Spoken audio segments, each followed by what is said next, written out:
Hi, welcome to the Optometry Library Orientation. My name is Jennifer Landtrip, and I'm a Health Sciences Student Success Librarian. I provide research and instruction for the health sciences, and I also manage the graduate and professional peer tutors at the Center for Learning and Student Success. So during this orientation, we'll talk about the basics that you'll need to know to get started at the library, and then we'll build upon this knowledge when we meet in your evidence-based optometry course during spring term. Today, we'll discuss library services, how to search library resources, and citing your sources. One thing I wanted to point out in case you didn't know is that the Tran Library in Forest Grove has a 24-hour study space. You just need your Boxer ID card to access it. If you're ever at the Hillsborough campus, you can also find study rooms and resources at the Hillsborough Library in Creighton Hall on the second floor. The library website is your key to accessing all of the library's resources and services. The most popular items such as databases, subject guides, how-tos guides, and course reserves are on the quick links section. You can search most of our library collections and databases at once by searching using the search box in the upper left corner. You can also search individual databases by clicking databases in the quick links. We recommend doing both options when searching. Individual databases such as PubMed provide much more specific search features that you'll need to use when you're doing your research. Library staff are here to support you, so I can help you with any stage of your research for your assignments, from like brainstorming what to focus on for your topic, to finding sources, to evaluating and citing them. So you can reach me by phone, email, Zoom, or in person. You can schedule directly to my calendar using the Calendly link here on this page. You can also contact the library help options here for any general questions, and they'll help you or they'll direct you to where you can get what you need. There are several ways to contact the library from the website. You can click contact in the menu bar and see an email form and also the phone numbers and email addresses to the libraries at each campus. You can also click the chat button in the upper right-hand corner and you'll be answered during our library's staffed hours. You can learn how to access your course reserves by clicking course reserves under quick links on the library's homepage. So as a student at Pacific, you have access to Pacific University Library's resources. So that's our resources, such as like our print books, ebooks, journal subscriptions through our databases. But as a Pacific student, you also have access to the books, articles, and other resources of about 38 other academic libraries in the Pacific Northwest through our Summit Consortium. So access to these resources is built into our systems, and so you'll see whenever you have access to these resources that it's available, and you'll be able to request them like without any trouble. It just happens seamlessly. Finally, you also have access to resources in libraries worldwide through WorldCat or interlibrary loan. So we don't have access to a resource. So when we don't have access to a resource that you found maybe in a library's database or Google Scholar or PubMed, you'll see a link to request it through interlibrary loan. Our interlibrary loan team is really fast, and the turnaround time for an electronic article can be within even a couple hours. Sometimes it's a couple of days, or occasionally it might take longer, but print books might take a little bit longer because they have to be actually physically sent to the library. But interlibrary loan is free to you as a student, so please use it because it's important that you have the information you need for your studies and for your research. You can see your library account and your interlibrary loan account, also known as ILLIAD, ILLIAD, by clicking on those options in the upper right-hand corner here. So after you log in, you'll see items you've borrowed or that you've requested. You can also request that the library purchase items to add to the collection, such as books or ebooks, and you can make those requests directly through the request a purchase page. You also have access to peer tutoring appointments and drop-in peer tutoring for selected classes through the Center for Learning and Student Success, or CLAS.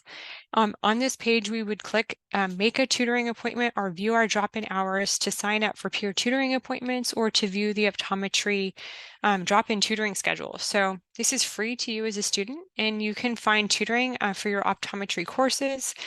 And there's also writing tutoring and time management tutoring available for all graduate and professional students. So please take advantage of these resources. They're here for you, and your tutors love working with you.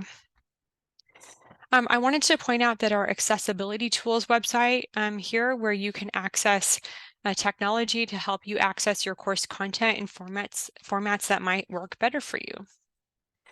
And I also wanted to point out Census Access. This is a document conversion service. You can get a link to this from the library's homepage under the Quick Links section. Essentially, you load a document in nearly any format, and then you can have it converted into many other formats, such as audiobooks, ebooks, and text documents. So you could possibly even listen to something that you might be reading or need to read. You can listen to it. So it can also translate a document to different languages. And so you just need to upload the file that you want to convert, and then you're going to select the output format and then enter your Pacific University email address. The document will be emailed to you in the format that you requested. We also have a makerspace that you can take advantage of in the Tran library on the second floor and find 3D printing, a printing press, and much more. So you can see the website to find out the resources available and how to access them. You might also like to look at our archives digital collections. These are some very interesting digital collections, especially the ones about local history that you might enjoy checking out. Common Knowledge is Pacific's institutional repository, and so you can find research and work done by Pacific students, staff, and faculty. So you can also find instructions for submitting your own work to Common Knowledge. When you're working with patients and doing research, you'll be taking part in evidence-based practice, or EBP, by integrating your client's perspectives, your own clinical expertise, and the internal evidence you've collected about your patient, and then external evidence that you've found in order to make your clinical decisions. So finding external evidence means that you're looking to see what research has been done that would show, for example, the effectiveness of a specific treatment you're considering, or the effectiveness of a diagnostic test. So your job would be to appraise the validity of that evidence and then consider how to apply it to your patient's care. The steps of EBP that include first assessing your patient, answering an answerable, well-built clinical question, asking an answerable, well-built clinical question, finding the evidence in the healthcare literature, appraising the evidence for its validity and acceptability, and applying the evidence to patient care and evaluating the entire process. So the library can help you with the ask, find, and appraise steps of this process. The first place to become familiar with is the Optometry Resources Guide. You can access it via this link or by going to Guides on the library's website. This provides links to optometry databases for you to search. It also has a link to the library's How-Tos guide, and this guide provides videos and text to show you how to research at the library, including how to search the library search box, how to come up with search terms, how to search specialized databases, and how to search using subject terms. So this guide, the optometry guide, also has an evidence-based optometry page with the steps of the EBP process and links to databases and other resources for each step. The optometry books and ebook page contains ebooks and print books that have been selected by optometry faculty as being very useful to you as a student. So you can find these books by searching in the library search box, but you can also access them on this page. So you might like to check out also the mobile ebooks app page here. There are apps for Clinical Key, Up to Date, Access Medicine, and Micromedics drug reference that you can find the instructions for how to access them on this guide. When you start your research, you'll want to start by finding out basic information about your topic. For example, if you're researching myopia control, you'd probably want to start off by reading up on myopia to find out what it is, how it progresses, what are common treatments. You'd want to do this in background or point of care sources. So you can find a list of these sources that have that we have at the library by clicking on Point of Care Sources page of this guide. It has links to these databases where you can find this kind of information and medical textbooks and databases with this kind of information. There are also several databases that have drug information. So next you can click articles and see a list of the article databases for optometry. These are where you'd find your evidence for making patient decisions. For example, after you've read about myopia, maybe you want to find specifically whether 0.01% or 0.05% atropine is more effective for myopia control in children. So you would want to see research studies on this, and so you would look in these databases. You can also find a list of optometry databases by going to the databases link under the quick links on the library's website. You'll get to the A to Z databases page, and then you can select optometry from the drop-down menu. Now you'll see a list of the databases for optometry that you have access to, and they have both background information and the article databases here. One thing to note is that you have access to these databases through the links on the library's website. This means that if you try to Google the names of these databases and then search them, you will not have access to them. You can only access these databases through these links. This also includes Google Scholar and PubMed. So while both Google Scholar and PubMed are freely available to search on the web, if you click the links to them from the library's website, you'll see links to get the full text from the library and request the full text through interlibrary loan. I want to encourage you to visit the library how-tos guide and go to the search page. This has several videos that show you how to search efficiently. They're short videos and can be super helpful. So here are the basic steps. If you have a clinical question, your first step is to break it down into unique concepts. So our question is 0.01 or 0.05 atropine more effective for myopia control for children? Well, we could just paste this question into a database search box and we could probably get some results. We would probably be missing a lot of search results, or our search results would probably not be very relevant. This is because when we put search terms into a database, it looks at all of the search terms that we enter and it matches them to words in the title of a book or article, words in the abstract or summary of an article or book, and the subject terms that have been assigned to that article or book. So whenever an article or a book or other source is added into a database, it is assigned subject terms. Most databases have their own subject terms. For example, a database might have a subject term for myopia. Whenever an article was added to the database that is about myopia, it would be assigned the subject term of myopia along with whatever other subject terms that article is related to. So then whenever someone searched the subject term of myopia, that article would come up in the search results.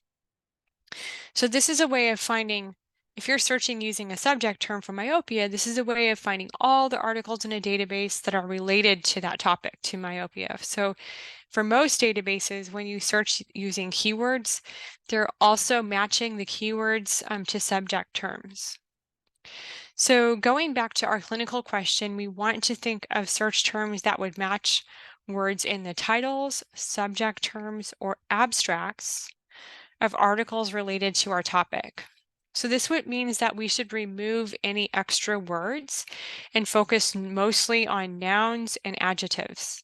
What we want to do is break the clinical question into its unique concepts. In this case, children, 0.01% atropine, 0.05% atropine, and myopia control are the unique concepts.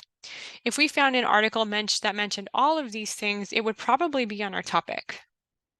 The next thing we want to do is think of synonyms for our unique concepts. This is because sometimes one article might refer to a concept using one term, while another article might refer to the same concept using a different term. For example, one article might say axial elongation and another might say axial lengthening. We might want to find both articles, so we would want to use both of those search terms. For example, it's actually kind of difficult to think of a lot of synonyms for our unique concepts, or in this example, it is. If there was a different word for atropine, we could use that, but I haven't seen a common one used. So, and myopia control is actually just completely fine to use by itself. So for the purpose of our example, we're going to use myopia, axial lengthening, and axial elongations to be synonyms for myopia control, but just to give you an example.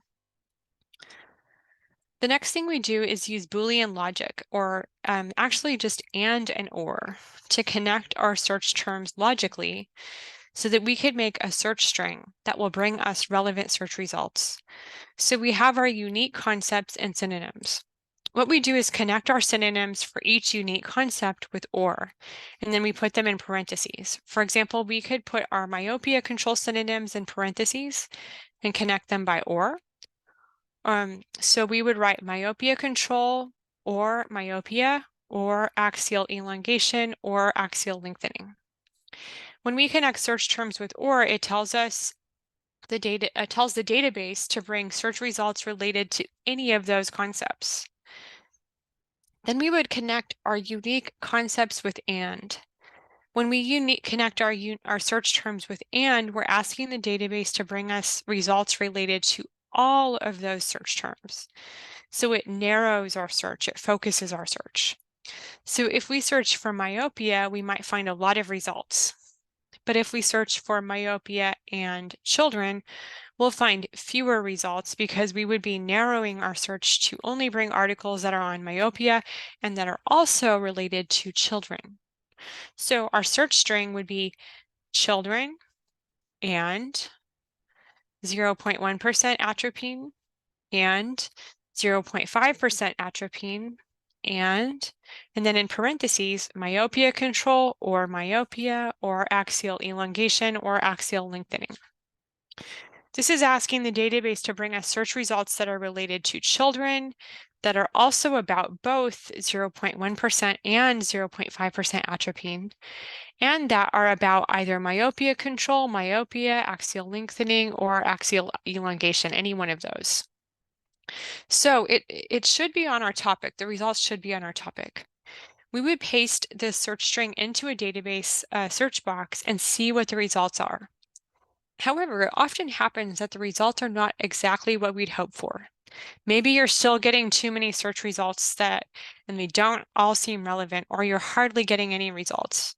You just need to keep changing your search string until you think your search results are relevant. For this example, you could try a simpler search string of children and atropine and myopia control or myopia and see what you find. Just keep trying and feel free to reach out to me anytime to work with you on this. In addition to trying different search strings, you should also try different databases. This is because each database has a unique collection and a unique way of searching its collection. The library search box searches most of the library's databases and the library's catalog, the physical collection, at once.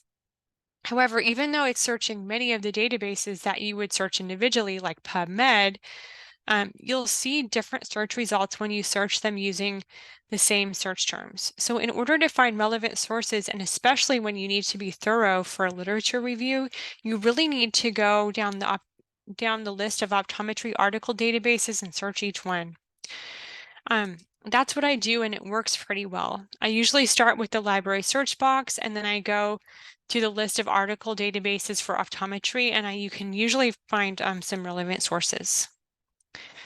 The next thing is to discuss how you can get the full text of an article once you have found it. Now remember, when you're searching, your goal is to find relevant literature about your topic. So if it exists, you want to know about it, and then you figure out how to access it.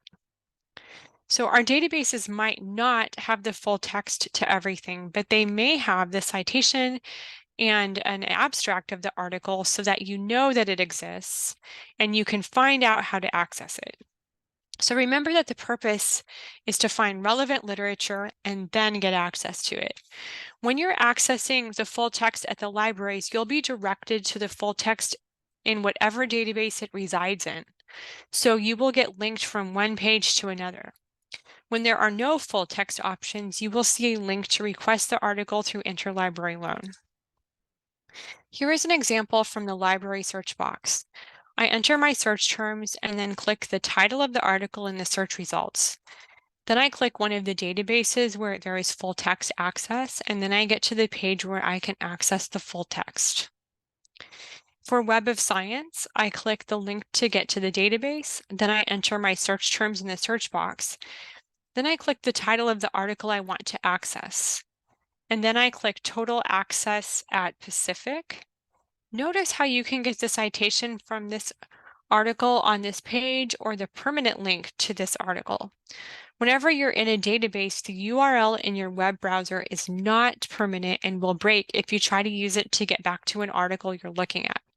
Always look for a permanent link. They're usually labeled with permalink, bookmark, share, or document URL somewhere on the page. To get to the article, click one of the links under full text availability, and then I get to the full text of the article. Here's an example from PubMed. I click on the library's website to access it. I put in my search terms and click search. I click on the article's title, and then I click access at PacU on the right side of the page. And then I click one of the full text options and I get to the full text. Finally, here is our Google Scholar example. So click on the link from the library's website, click full text at Pacific to get to the full text. However, if there's not a full text option, click the double arrows and then click No Full Text, See Options. This will bring you to the library's website where you can request it easily through interlibrary loan. After you click Full Text at Pacific, then you'll get one of the full text options and you can get to the full text. Finally, we'll talk about citations for a minute. The goal of citing your sources is to give credit to the creators, to support your claims with evidence, and enable others to quickly find the information you've used. Citation formats can seem overly complicated, but just think of them as any other communication method. They enable people from all over the world to quickly look at a citation and know what type of source it is and have all of the information they need to find it. The Citations and Zotero page of the Optometry Resources Guide has information for you about citing in APA format.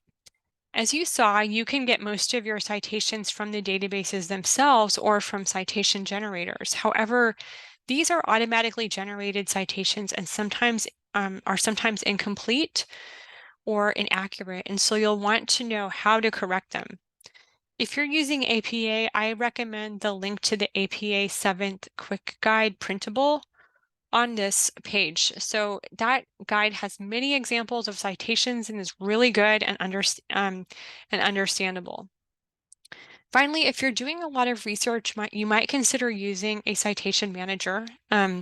Zotero is free and can be very helpful. You can create your own reference library and automatically add a bibliography and in-text citations to your paper when you're writing it in either Google Docs or Word, and it will integrate with both of those programs. So this page contains links to instructions for how to set up and use Zotero.